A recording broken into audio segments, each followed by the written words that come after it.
Kanata Sudan, Ubona Tasfaye, Video USAID, Nami Romea, Karol Tajita Ferulan, Irgabaga, Isani, Ganagan of Tanyakas in Jedan and Fira.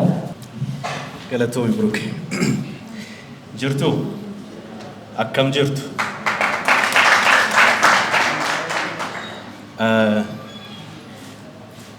One Burukain Jedekunt and no Sheho Isamera, Ukukub Samera, Hamagafa. Oromiyan nagaataate akka durii ayyaanaa fi ijoolleen maatii bira fira bira deemnee nutti tolee sodaa tokko malee tun socho'in ayyaaneffannutti hojiin keenya itti fufuu qaba.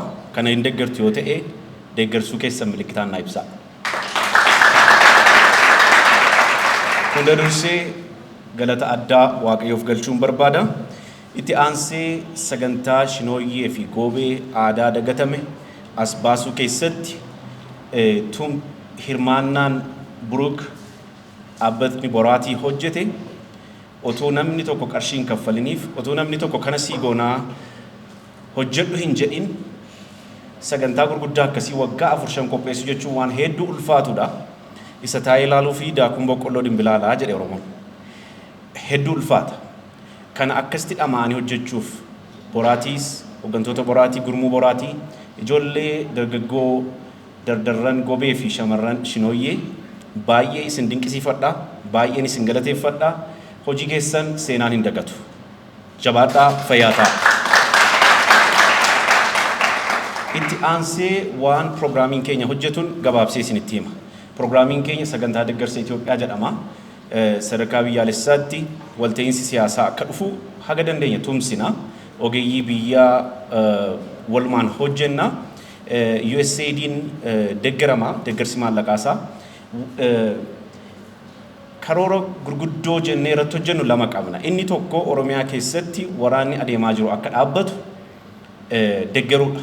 So qaamota nagaa labsan, qaamota nagaaf hojjetan kamiyyuu faana abbootii amantii, abbootii gadaa, artistoota, hooggantoota siyaasaa dhaabbilee adda addaa faana hin hojjenna.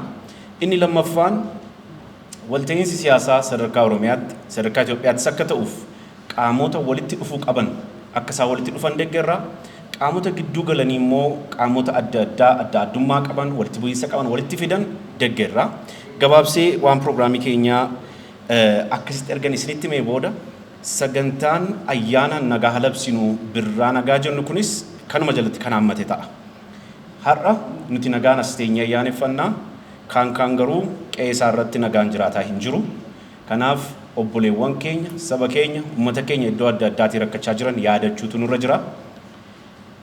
Nuumtiyyuu iddoo itti dhalanne, iddoo itti guddannetti nama hundumtuu achi deemee as deemee ayyaaneffataa hin jiru. Kana ammoo callisnee ilaaluu nurra hin jiru. Kanaaf qaamota walitti bu'anii jiranis akka araaraman, akka rakkoowwan adda addaa, gaaffiiwwan adda addaa karaa nagaa furaman dhiibbaarraan ga'utu nurra jira. Qaamoti gidduu galanii araarri akka boojjechuu danda'an deeggaruutu nurra jira. Kun immoo ergaa nagaa yookaan peace message dabarsuu irraa eegala, labsuu irraa eegala. So ayyaanaan nagaa labsina kan jennu kanaafi jechuudha. Gaafa akkas jennu barri dhufuu bara nagaa bara badhaadhinaa haa ta'u jenneef barri itti aanu bara nagaan ta'u bara badhaadhinaa ta'u hojii gaafata.